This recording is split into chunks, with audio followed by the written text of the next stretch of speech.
Salut, c'est Paul. Ce soir, vidéo, lecture et gaming League of Legends. Donc, ce soir, je vais te lire l'histoire de Thresh, suivie d'une game tout simplement. Donc, je me dépêche un petit peu parce que la vidéo sort dans 3 heures. Et j'ai donné des croquettes, des cacahuètes au perroquet pour que le temps qu'il les mange, qu'il ne siffle pas. Donc, voilà, j'ai à peu près une dizaine de cacahuètes de, de répit, quoi, en termes de durée. Donc, on va se dépêcher. Il y a deux histoires.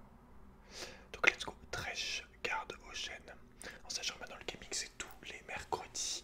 Donc là je sais que ça fait 2 vidéos League of Legends d'affilée. Mais là j'avais celle-là en stock. Donc voilà, vu que j'ai pas trop le temps de tourner là, je me suis fait encore déborder. J'ai fait celle que j'avais en stock, celle que j'avais le temps de faire aujourd'hui. Donc c'est-à-dire League of Legends. Mais mercredi prochain ça sera sûrement Minecraft. Je pense Minecraft. En vrai. Bon bref, let's go. Alors, garde au gène. L'horrible spectre, désormais connu sous le nom de Thresh, n'était autrefois qu'un homme normal, si ce n'est quelque peu dérangé. À une époque désormais oubliée, il était le modeste gardien d'un ordre dévoué à la collecte et à la défense du savoir arcanique. Cet ordre était établi sur les îles Bénies, un lieu caché et protégé du monde extérieur par une pâle brume magique. Reconnaissant des longues années de service qu'il leur avait rendues, les maîtres de cet ordre confièrent à Thresh la responsabilité de garder certaines des salles cachées sous la cité d'Elia. C'était là qu'était entreposée, sous les verrous, une immense collection de reliques aussi secrètes que dangereuses. Déterminé et méthodique comme peu d'autres, Thresh était l'homme idéal pour un tel travail. Mais y compris dans cette fonction, ses camarades ne pouvaient s'empêcher de remarquer son penchant pour la cruauté. Quand bien même ce dernier ne s'était pas encore manifesté en termes meurtriers, tout du moins pas de manière démontrée, beaucoup prenaient soin d'éviter Thresh. Il devint même évident que cette mission lui avait été confiée afin de tenir éloigné des autres et ainsi de l'empêcher. Une reconnaissance que lui-même pensait mériter, de le tenir éloigné des autres. Les années de solitude finirent par le rendre de plus en plus amer, voire jaloux, alors qu'il patrouillait dans les longs couloirs obscurs, avec comme seule compagnie son bâton lanterne et ses pensées écrits. Son heure arriva lorsque les armées d'un roi dément parvinrent à percer les brumes qui voilaient les îles bénies et débarquèrent sans crier gare. Je pense que le roi, ça doit être Viego, un truc comme ça. Je suis pas sûr. Thresh savoura secrètement le massacre qui s'ensuivit. Le roi envahisseur nourrissait l'obsession de redonner vie à sa reine défunte, et c'est fort volontiers que Thresh l'emmena jusqu'au légendaire haut de la vie. Jusqu'à alors, seuls les membres les plus vénérables de l'ordre avaient un jour obtenu la permission de pénétrer dans la catacombe secrète qui abritait ses eaux. Quittant derrière lui les plus valeureux guerriers du roi, Thresh éclata de rire en assistant au massacre des gardiens de ce lieu sacré. Enfin, pensa-t-il, obtiendrait ce qu'il avait si longtemps désiré. Seules les personnes qui étaient présentes ce jour-là pourraient raconter ce qui se passa réellement lorsque le roi plongea le corps sans vie de sa femme dans les eaux, mais les conséquences furent ressenties à travers tout Runeterra. Une onde de choc catastrophique submergea brutalement Elia et déferla sur toutes les îles bénies, transformant leur brume blanche et protectrice en un manteau noir et destructeur. Les formes de vie frappées par l'onde périrent toutes en un instant, mais leurs esprits restèrent prisonniers, capturés dans un horrible interstice entre le monde des vivants et celui des morts. Thresh lui-même fut l'un des premiers à être affecté, mais alors que les autres hurlaient de terreur, lui se réjouissait de son sort. De ce cataclysme, ou plutôt de cette ruine, il émergea sous la forme d'un spectre monstrueux, qui prendrait un malin plaisir à tourmenter son prochain sans craindre de représailles, libéré des entraves de sa mortalité. Au fil des décennies et des siècles qui suivirent, son apparence surnaturelle s'altéra peu à peu, épousant l'infâme cruauté qui fermentait depuis toujours dans son cœur. Pour son plus grand amusement, Thresh découvrit que la plupart des esprits piégés dans la brume noire ne conservaient qu'un fragment d'eux-mêmes, y compris les plus puissants des envahisseurs, tels Ekarim et Ledros, alors que son propre pouvoir, lui, continuait à croître. Animé par le désir malveillant de s'en prendre aux âmes qu'il considère inférieures, Thresh trouve ses meilleures victimes chez celles et ceux qui sont le plus à même de souffrir de ses outrages.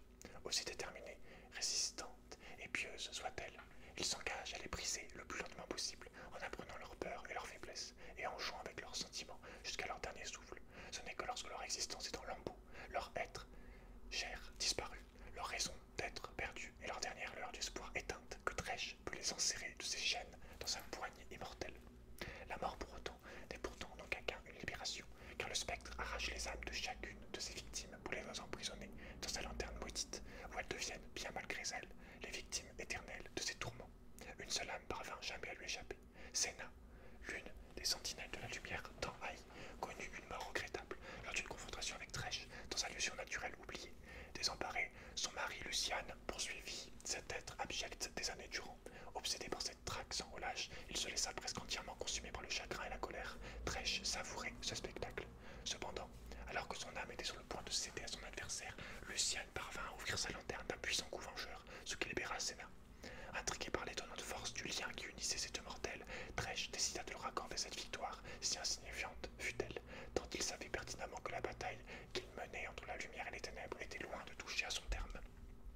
Donc ça c'est la première histoire qu'on avait de Tresh.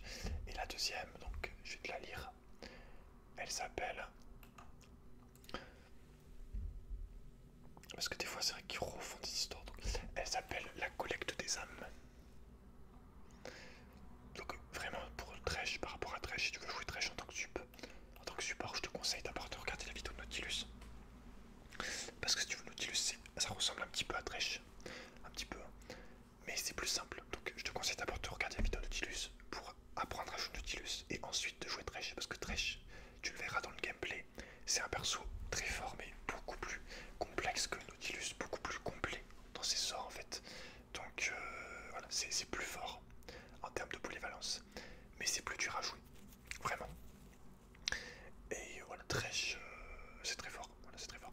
Mais Nautilus, c'est fort en fait, beaucoup plus facilement en fait. En étant nul, tu peux être beaucoup plus fort avec Nautilus que avec Tresh. Voilà, c'est vraiment, c'est pas du tout le même niveau de complexité, de maîtrise à avoir comme perso. Enfin voilà, ça n'a rien à voir. Mais il faut d'abord que tu saches jouer Nautilus avant de commencer à jouer Tresh, franchement, parce que tu en sauras plus en regardant le gameplay. Je t'expliquerai vraiment un peu plus les sorts en détail, de pourquoi c'est plus compliqué. Mais voilà, je te conseille d'abord de te concentrer un petit peu sur Nautilus. Let's go. La collecte des âmes, donc. Un horrible bruit métallique de chaînes qu'on traîne au sol se répercutait à travers les champs. Dehors, un brouillard surnaturel masquait intégralement la lune et les étoiles. Soudain, le chant des insectes nocturnes s'interrompit. Tresh s'approchait d'une masure à l'abandon. Il leva sa lanterne, non pour éclairer ses environs immédiats, mais pour plonger son regard dedans. L'intérieur de la lanterne ressemblait à un ciel nocturne parsemé d'étoiles, avec sa myriade de petits orbes fluorescents qui brillaient d'une lueur verdâtre. Ceux-ci se mirent à vrombir frénétiquement, comme pour essayer de se dérober aux yeux de Tresh. Sa bouche se tordit en un rictus grotesque, et ses dents semblèrent luire à la lumière de sa lanterne. Chacune de ces petites étincelles lui était très précieuse. Un homme poussait de faibles gémissements à l'intérieur du taudis. Sentant sa souffrance, Tresh fut attiré à lui. Il connaissait parfaitement la douleur de ce pauvre air et l'accueillit comme une vieille amie. Tresh n'était apparu qu'une seule fois à cet homme, plusieurs décennies plus tôt, mais depuis, le spectre avait fauché tous ceux qui lui étaient chers. Son cheval préféré, sa mère, son frère, et plus récemment l'un de ses serviteurs qui se trouvait être son plus proche confident. Le spectre n'avait pas cherché à dissimuler la nature de ses morts sous le masque d'un trépas naturel. Il voulait que l'homme sache qui était le responsable de chaque perte. L'esprit traversa la porte, entraînant ses chaînes derrière lui. Les murs étaient rongés par la moisissure et recouverts d'une couche de crasse qui avait dû s'accumuler sur plusieurs années. L'homme présentait une apparence encore plus misérable. Ses cheveux longs et sales étaient complètement emmêlés, et sa peau était recouverte de croûtes brûlantes et à vif. Ses vêtements semblaient faits d'un tissu qui avait dû être du velours dans une autre vie, mais réduit à présent à l'état de haillons en lambeaux. L'homme se recroquevilla devant cette soudaine lueur verdâtre et se couvrit les yeux.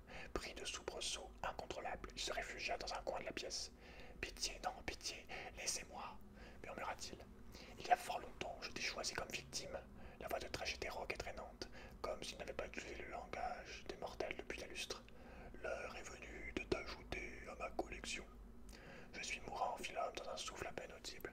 Si vous êtes ici pour me tuer, ne perdez pas de temps. » Il fit un effort pour regarder Tresh dans les yeux. La bouche de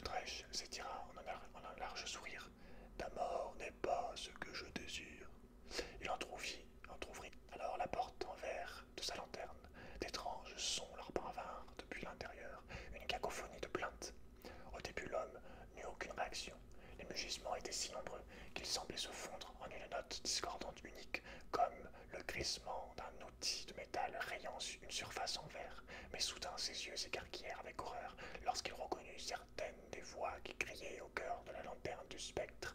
Il entendit sa mère, son frère, son ami, et finalement le son qu'il redoutait le plus, la voix de ses enfants qui hurlaient comme s'ils étaient brûlés vifs. « Qu'avez-vous fait » cria-t-il. Il se précipita sur le premier objet à sa portée, une chaîne brisée, pour la jeter sur son bourreau de toutes ses forces.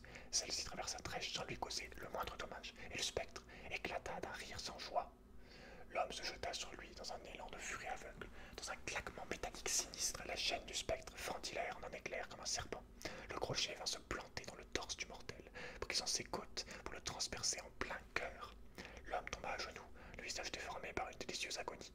« Je les avais quittés pour qu'ils soient en sécurité, dit-il en pleurant. Du sang s'écoula de sa bouche. Trèche tira violemment sur ses chaînes. L'espace d'un instant, l'homme reste immobile. Puis le spectre commença à arracher son âme, tel un drap de lin qui se déchire lentement. Le malheureux fut submergé par la souffrance en sentant que son essence lui échappait. Son corps fut agité de spasmes violents et son sang gicla sur les murs de la pièce. À présent, nous pouvons commencer, fit Trèche.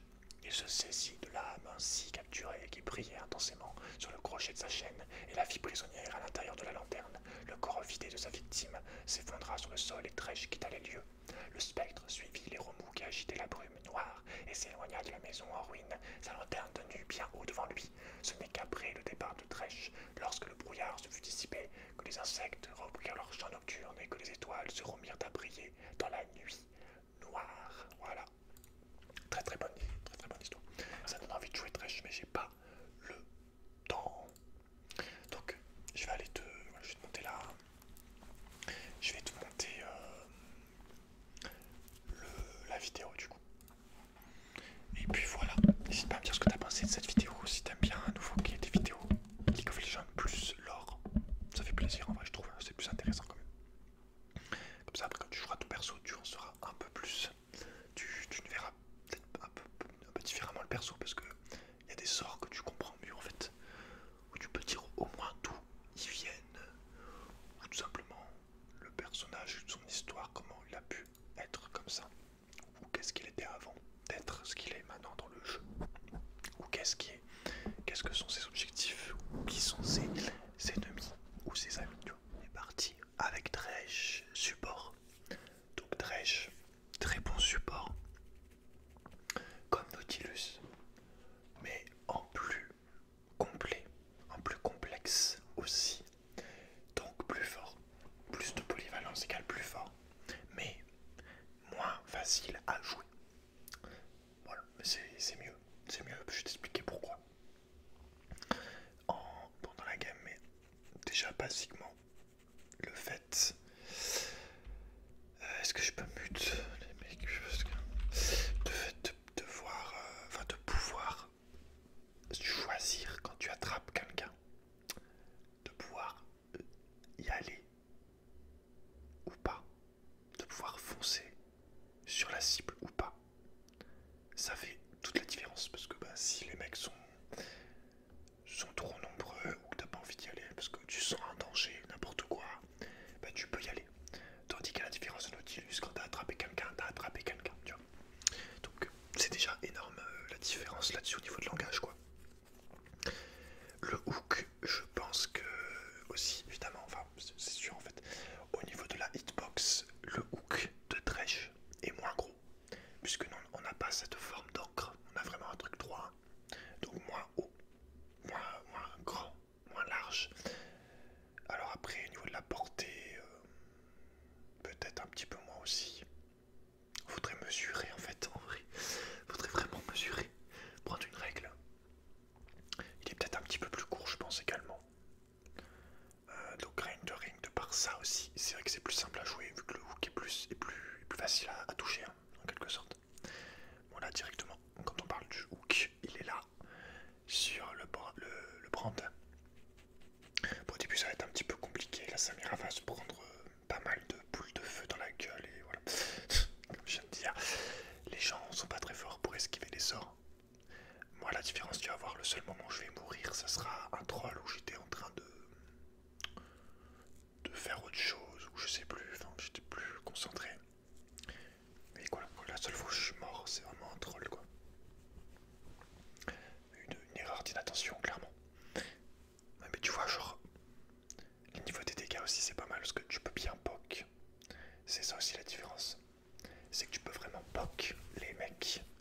distance, Nautilus tu ne peux pas, parce que c'est des attaques au corps à corps. Donc tu ne peux pas, en sachant que tu bloques avec des attaques qui font très mal. Parce que quand ton E est en forme rouge, on voit là c'est rouge, ici, voilà c'est devenu vert, tu vois, ça se recharge chaque fois que tu mets une attaque, ça passe du vert au rouge, donc après ça va faire vert, enfin un peu bleu, après vert, après jaune, et après rouge. Mais que si tu tapes en rouge, ça fait très mal les dégâts. En sachant que j'ai des runes où il y a 2 runes de puissance, donc attention, bim, j'ai pris le spire, dommage, là on tente des hooks, tu vois on tente des petits hooks, en mode détente. Mais c'est vrai que rien que de par tout ce que j'ai cité là, au niveau du hook, ça le rend plus facile à jouer, plus dur à jouer, et en même temps plus facile, parce que voilà, le fait de pouvoir taper à distance, c'est vrai que ça fait aussi beaucoup de différence. En vrai, en vrai. Parce que si tu loupes ton hook avec Nautilus, tu peux pas tuer quoi. À moins de flash dessus au corps à corps quoi. Mais sinon, ouais. Là tu peux vraiment être agressif. Donc là attention, je mets une lanterne, un flash, un E, un hook sur MF. C'était parfait. Hein. Là, le seul truc en fait c'est que Samira elle a pas go sur la bonne personne. Tout de suite. Et elle a pas utilisé son flash également. En vrai. Parce que moi c'était parfait ce que j'ai fait. Hein.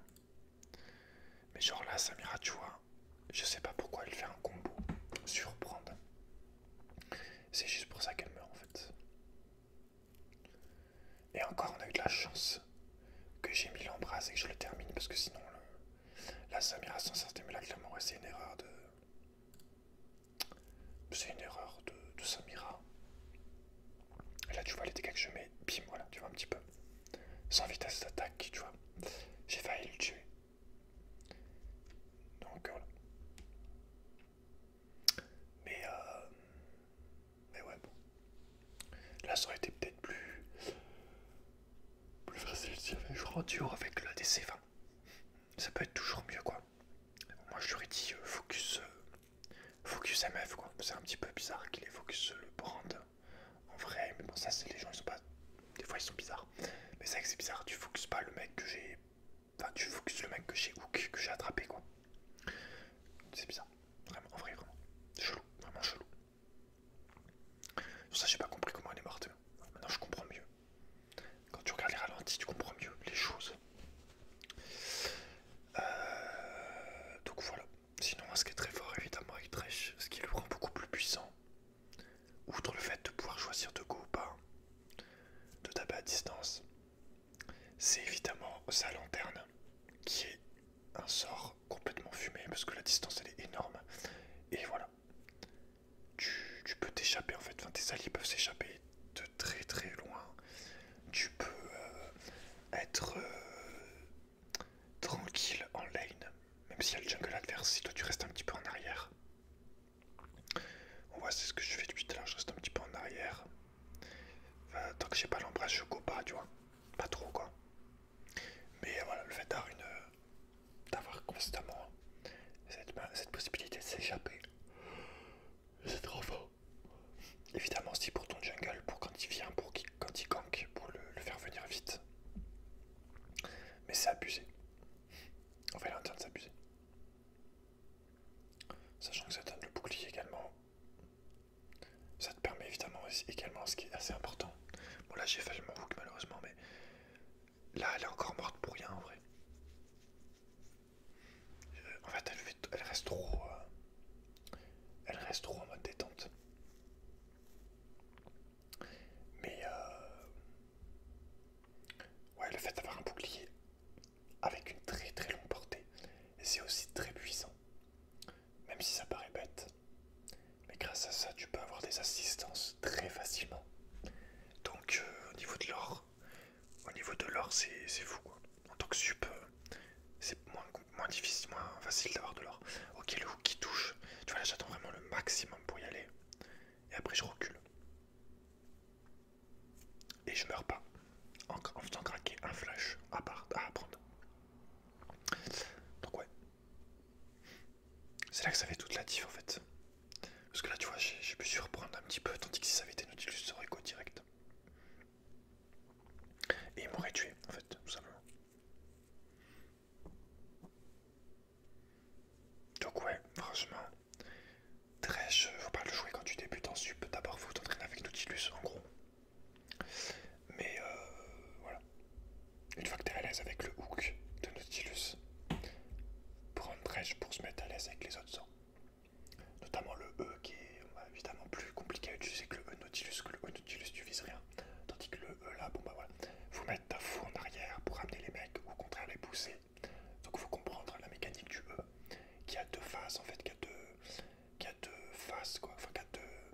utiliser. Soit tu peux pousser les mecs, soit tu peux les ramener vers toi en fait. Et ça aussi, ça fait toute la différence parce que bah, un sort qui est double en fait en utilité, c'est fort, c'est fort. C'est ça aussi qui te met des dégâts en plus sur tes attaques. Mais, ouais, au niveau des sorts, c'est beaucoup plus puissant.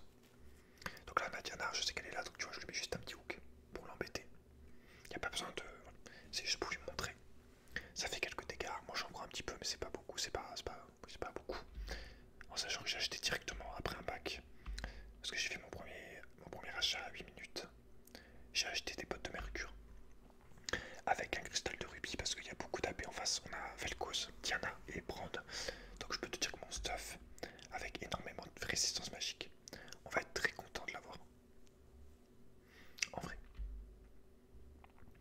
En vrai de vrai. Mais là ça va, tu vois, ça va déjà mieux. Samira elle a un kill. Encore un. Mais ouais, vraiment, la première mort du début, c'est vraiment une erreur de focus. Ok, on tente des petits hooks, voilà. En sachant que je vois que Samira elle est un petit peu derrière, donc je vais pas forcément go. Sauf si j'ai une bonne occasion. Attention, attention. Ce skin là, je le joue jamais d'habitude. Là, je crois qu'on va mettre un hook assez sale. Ouais, il est sale celui-là. Oh là là. Entre les spires, derrière, full combo. Ça dégage et derrière, elle met le bon flash. Et il n'y a plus qu'à finir le prendre. On va quand même se le remater au ralenti parce qu'il est très sale. Attention, il part. Bah, dans ta gueule. Donc c'est ça qui est bien aussi quand t'es... Et après derrière, bon bah full combo, hein. Ulti en brasse, y a pas à se casser. Y a pas à se compliquer la vie. Mais ouais, c'est important de connaître aussi un petit peu la hitbox quoi, de tes sorts. Et le fait de savoir où ton sort va toucher ou pas, parce que là, il y a plus d'une personne qui n'aurait pas utilisé son hook entre les spires, parce qu'ils n'auraient pas pensé que ça touche. Bon là on a Diana qu'on a juste attrapé au passage. J'ai pris le kill, j'aurais pas dû, j'avoue, parce qu'en plus j'ai eu 500 gold. Un truc comme ça, mais bon. C'est pas très grave. C'est un peu chiant, mais ça, c'est pas très grave. Derrière MF qui se balade, voilà, tu vois, par exemple, voilà, j'ai loupé mon E.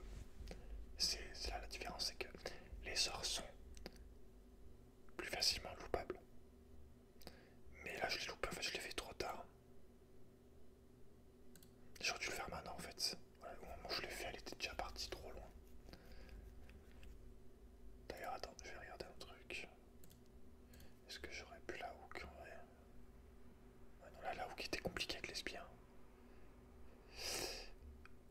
Mais ouais, j'ai fait mon E trop tard, là, tout simplement.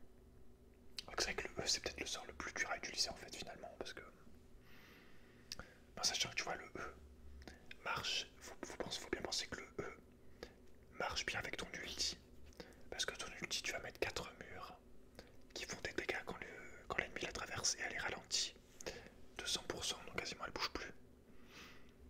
Mais avec ton E, tu peux pousser les gens dans ton mur en fait. Ce qui fait que c'est très fort. Évidemment, bah, c'est la cible. C'est un danger pour toi ou tes alliés, bah, tu la pousses. Et au contraire, si tu voulais la tuer, bah, tu la ramènes vers toi en fait. Et c'est ça qui est fort. Mais ouais, bim, là en vrai ça aurait pu passer hein, un petit peu sur le côté. Tu vois, je donne pas de flash forcément. Parce qu'on n'a pas de vision en fait sur le jungle adverse. Donc je vais pas non plus tenter des dingueries.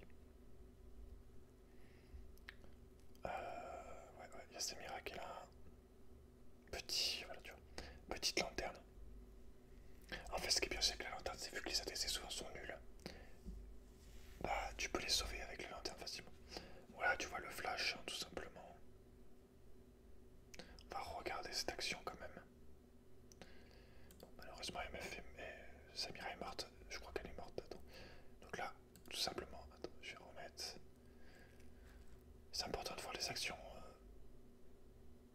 les actions clés, parce que voilà, allez, petit ralenti. Donc là tu vois, en fait, le fait que je l'ai touché, c'est juste parce que, bon déjà il avance trop, ok, mais c'est juste j'étais un petit peu derrière la tour en fait, le gars là que je pouvais pas l'avoir, tu vois. En vrai, c'est juste ça. Seulement, voilà, tu vois, le flash, un tout petit flash, hein, un flash vraiment juste, un flash comme ça quoi, un flash ténébreux on va dire. En sachant qu'en plus ils sont collés contre le mur, donc là le prendre il est bloqué. Sans se rendre compte, en fait, il s'est tué tout seul parce qu'il s'est bloqué tout seul en fait avec son ADC, ils sont collés contre le mur, c'est con. Donc moi évidemment, je peux pas laisser passer ça. Flash et hook. En sachant que tu vois que la Samira, elle a pas beaucoup de vie. Mais moi, en fait, avec mes dégâts, ça suffit parce que regarde là, le hook, déjà les dégâts qu'il met. On saute direct, je le ramène. Donc là, je le ramène avec mon E. Donc déjà, il a pas mal de dégâts. Et en plus, il se prend la tour derrière. Il se prend la tour derrière. Je l'ai même pas eu à l'embrase, j'ai même pas eu à ulti. Par contre, j'ai regardé la Samira, comment elle est morte. Ah non, la barrière. Voilà, c'était un petit peu compliqué hein, pour la sauver. Ouais, je pouvais pas trop la sauver là, parce que même l'ulti, il aurait été trop loin. Mais tu vois un petit peu les flashs. Après, hein, comme tu vois maintenant, je suis agressif.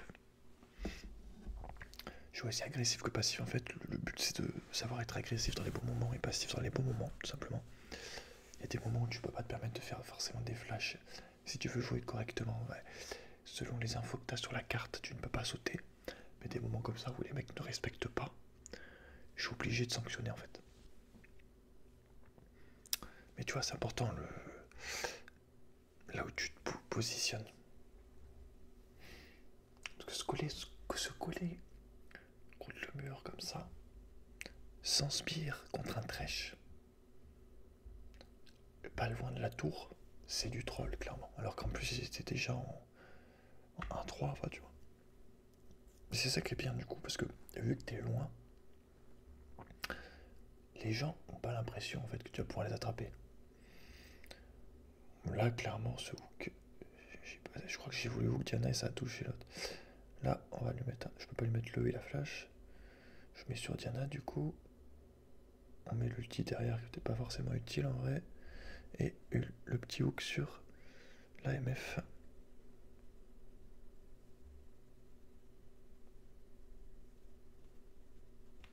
Bon, et là, voilà. Là, c'est le troll que je te parlais. Je sais pas pourquoi j'ai fait ça. Là, j'ai troll. Là, j'étais en train de faire un peu autre chose en même temps. Je sais plus si je regardais un. Je crois que je regardais un truc sur mon écran. Mon deuxième écran, un match de foot. Ouais, je crois que c'était Paris-Marseille en fait. C'était Paris-Marseille, j'avais pas les images, mais j'étais en train de regarder un petit peu les scores en même temps, je sais plus quoi. Ouais, j'étais un petit peu défocus quoi. Ce qui fait que ça m'a tué. Paris-Marseille qui a perdu 3-1. Marseille qui a perdu. Avec un but contre son camp en plus. Moi ça m'arrange que ça m'a fait gagner un petit peu d'argent. J'avais fait un combiné Marseille plus une finale de tennis. Donc en fait, du moment que Marseille gagnait, dans tous les cas je gagnais en fait. Genre soit je gagnais 6 euros, soit j'en gagnais 30. Bon, malheureusement j'en ai gagné 6. Parce que H-Rune a perdu la finale. Mais en vrai c'était assez free du coup parce que tu vois, vu que il y avait peu de chances que Paris gagne, que perde. Mais j'ai quand même gagné un autre combiné à 30 euros. Avec 5,5 € j'avais mis Paris, Barcelone, un match de ping-pong et Rome. Et je suis que j'aurais pu gagner beaucoup plus qu'il y avait l'équipe numéro 1 d'Argentine qui jouait, de Portugal et de. Enfin, moi j'ai pas fait gaffe. Il y avait en vrai, tu vois, il y a des trucs. Il y a des trucs, c'est assez facile. Ouais. Quand tu mets l'équipe numéro 1 par exemple contre la 10e ou la 15e, généralement, ça va quoi.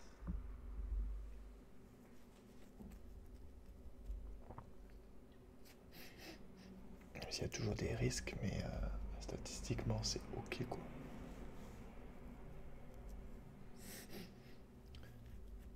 C'est ok, tu vois. En vrai. Genre là, en un week-end, du coup, ça, c'était match sur samedi, sur dimanche. J'ai gagné autant que sur YouTube en un mois, quoi. Ok, le brand, hop, petit E, petite embrase, et c'est gratuit. Tu vois, genre là, j'ai pu ramener la Samira. Donc c'est bien parce qu'elle arrive avec un bouclier. Ainsi qu'un boost de dégâts, parce que sans faire esprit, j'ai pris ce stuff de sup. Normalement qu'un stuff un peu sur les mages AP, quoi. Genre Nami, Séraphine. Mais en vrai, je crois que ça marche aussi, aussi avec Thresh, vu que tu as constamment le bouclier que tu peux mettre de loin. Ce qui fait qu'en fait, ça lui fait un boost. Ça lui fait un bouclier supplémentaire. Et enfin, il a des dégâts réduits de 135 et un bouclier et une attaque qui fait 90 dégâts bonus. Donc en vrai, c'est pas dégueu, franchement. Sans le vouloir, j'ai pris un stuff qui est bien sur Thresh. Là, c'est le hook. Bim. Et ça dégage. Derrière, par contre, elle va mourir. Clairement, là, elle aurait pas du goût, elle s'est emportée. Là, c'est souvent Samira qui fait trop nap. Qui est trop agressif, quoi.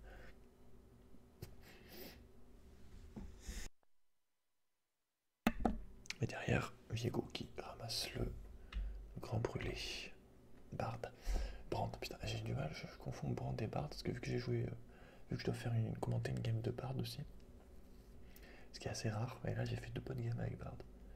Attends, je vais éternuer.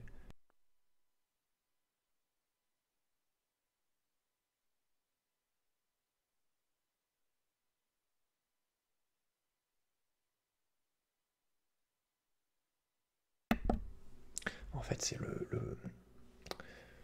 matériau là, utilisé dans cet anti-stress là en gruyère très chimique qui, euh, qui me démange, quoi.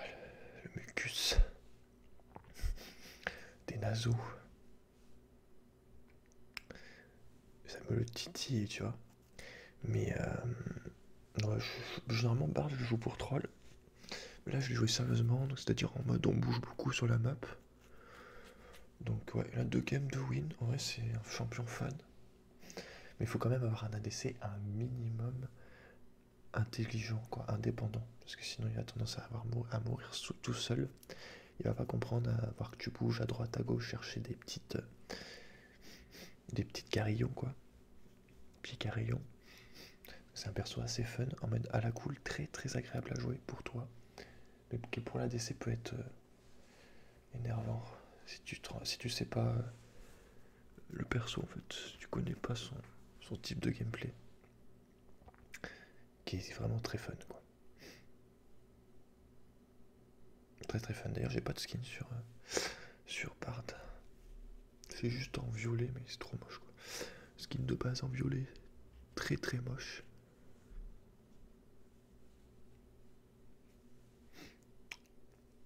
Mais c'est vraiment un sup atypique, quoi.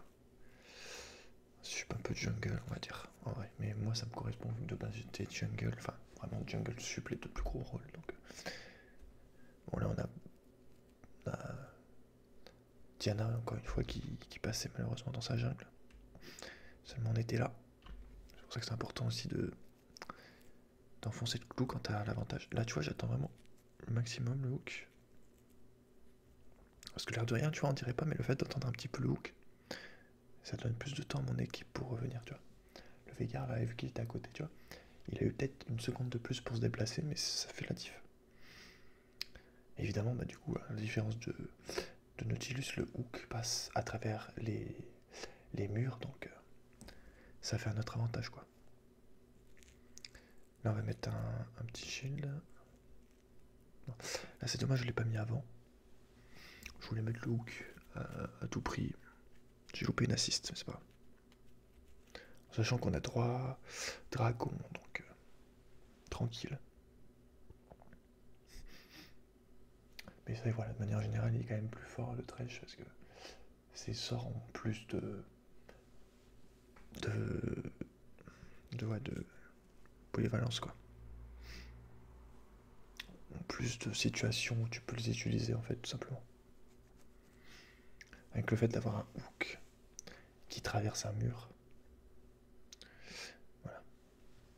Mais voilà, comme j'ai dit, un petit peu plus dur à toucher quand même. Bon là tu vois, Flash Hook, hein, ça fait Flash le 7. Qui a pas envie de mourir, il est déjà en 2-5.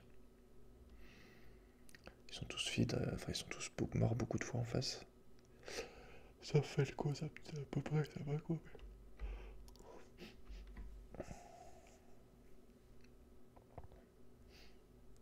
Mais ouais. J'aime bien jouer sub parce que vraiment c'est chill quoi. Et ça c'est ça qui est bien, c'est que on peut vraiment bien te déplacer avec ta team quoi, avec ton ADC. Ton ADC a plus de liberté parce que voilà, tu sais, il peut trap. Toi tu te mets un peu plus loin. Comme ça si le trap se passe mal, bah tu t'en vas en fait. Là il y a Diana, la pauvre elle savait pas que c'était Ward, hop. Elle a de la chance, elle meurt pas. Pourtant j'ai mis l'embrasse, hein, il manquait pas grand chose. Hein. Après elle était full vie. Et là tu vois par exemple pareil. Samira à la go là, si elle avait été potentiellement en danger, pas de problème parce que je pouvais la lanterne, tu vois. Après voilà, faut être réactif. Tu vois depuis le début je fais que lui lancer des lanternes, je m'arrête jamais. C'est le problème, voilà. Quand t'es pas. Enfin, tu t'en rends pas compte en fait. Quand t'as la flemme, j'en sais rien, mais voilà. T'as des mecs qui te lancent genre 5 lanternes dans la game, tu vois. Moi, je reste toujours en arrière. Je peux me permettre aussi bien de rester en arrière que de go. Là, j'essaie la Diana. Hop. La lanterne, pareil, tu vois. Là, je reste en arrière. Ça fait une énorme différence, hein, parce que surtout sur le queue, les gens ont tendance à trop go. Donc ça, tu vois, ça leur met un truc pour s'échapper, quoi. Qui est assez énorme, ouais. Ça leur permet de troll, en fait. C'est ce qui est fou, enfin ce qui est énorme, en fait. De pouvoir troll et survivre, c'est énorme. Donc là, le hook derrière, regarde par exemple, là, hop. Tac. Bon, j'avais pas... On l'a eu. Très fort, franchement très fort. Sachant que ma seule mort c'était une mort débile, sinon c'était une game avec 0 mort quoi. Mais bon, là tu vois, le foot en même temps. C'est pour te dire, hein, c'est même pas une game où je suis full focus, j'ai le match de foot à côté. Là par contre c'est un petit peu risqué. Mais regarde, hop. J'attends ma lanterne et bim, tu vois. Tu vois, elle meurt pas. Elle meurt pas. Ah si, elle va mourir. Mais après là, je pense qu'elle ne mourrait pas hein, si elle partait. Je pense qu'il y a moyen qu'elle s'échappe. Là pareil, regarde Vegar, tu crois qu'il est en danger et bim. Donc c'est vraiment le gros point fort, c'est ça aussi. Là elle m'a vu, je me casse. Je vais juste me remettre un peu de vie, finalement rester peut-être. Mais c'est que la lanterne c'est vraiment un sort ultra puissant, il y en a qu'un des sorts comme ça. À la limite un hook, bon, voilà. Mais le hook de Blitzcrank est aussi très fort. Mais par contre la lanterne, en termes de teamplay, c'est fou. C'est pour ça que Thresh sera toujours fort en fait, c'est voilà, le fait d'avoir une lanterne comme ça. C'est une dinguerie.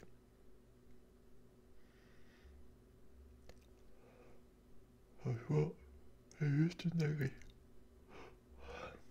Voilà, ça va bientôt être fini. Hein. Y a pas besoin de faire une game super longue une fois que t'as vu ce qui se passait quoi. On pourrait continuer de les tuer comme ça jusqu'à pendant 50 minutes, mais ouais, ça sert à rien.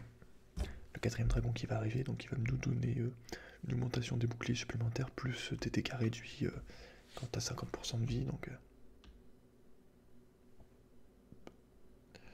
y a pas le boost écrit. Mais ça c'est puissant. Et là, le Vel'Koz, on va flash et voilà, tu vois. Chaque fois qu'on flash, ça force un flash. Et derrière, donc on avait Diana. Je ne meurs pas, j'ai mis mes shields. J'ai tout utilisé, tu vois, mes shields, Solari, mon shield. Je l'ai mis sur moi. Ça me permet de survivre. En sachant, je répète, j'ai pas des runes full tank, hein. J'ai 2 runes de puissance, donc malgré ça, ça suffit parce que la lanterne est quand même une bonne protection. 320, c'est pas mal. Bon, après on a les boosts des dragons. Je sais pas si ça marche sur moi. Non. Peut-être que si, ouais. Mais voilà. C'est selon les âmes en fait que tu ramasses. Chaque âme ça te donne de l'armure aussi. Même le E en fait il est selon tes dégâts. Même le E en fait c'est selon les âmes. C'est pour ça aussi, bon, c'est une mécanique supplémentaire que tu n'as pas du tout aussi sur Nautilus. C'est d'avoir des âmes à ramasser. Donc c'est vrai que ça peut aussi être un peu chiant. Mais c'est là ça donne un petit côté un peu plus complet au perso, quoi. Le fait de pouvoir se développer, de pouvoir augmenter ta puissance, ta résistance, quoi. Même tes dégâts finalement. Constamment. En fait. Donc c'est pas négligeable. Mais voilà, faut évidemment prendre le temps de ramasser les âmes. Tu vois, j'en ai 104. Depuis le début de la game, je fais hyper attention aux âmes. Tu vois, je mets ma lanterne en sachant que la lanterne ramasse les âmes. Donc, savoir également utiliser sa lanterne pour ramasser les âmes qui sont inaccessibles, quoi, qui sont dangereuses à prendre, mais que tu peux prendre avec ta lanterne sans souci. Tu vois. Et par exemple, je viens d'en louper une, mais j'ai pas fait attention évidemment vu que j'étais en train d'essayer d'attraper quelqu'un. Là, on va mettre un hook sur MF, c'est pas ouf. Je me prends tout sur la gueule. Bon, là, c'était trop ambitieux. Donc là, on a 7 qui me poursuit. Hop, je le pousse, tu vois. Et derrière, hop, ça me permet de partir tranquillement. Donc c'est là l'utilité du E. J'avais même pas besoin de lanterne, ouais, j'ai juste à le pousser. Et derrière, la pomme de pain qui sauve.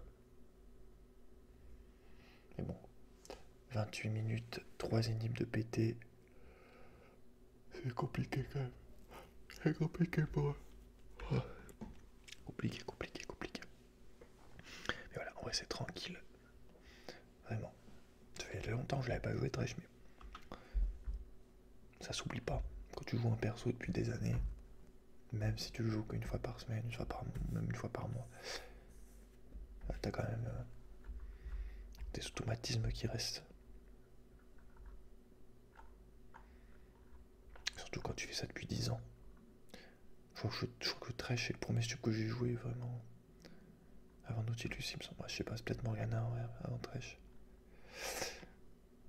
Mais Thresh, c'est vraiment des premiers. C'est pas le premier stup vraiment que j'ai joué de manière un peu plus sérieuse, quoi. Bon, derrière, c'est Nashor avec 3 inhibs, donc autant te dire qu'ils ont aucune chance.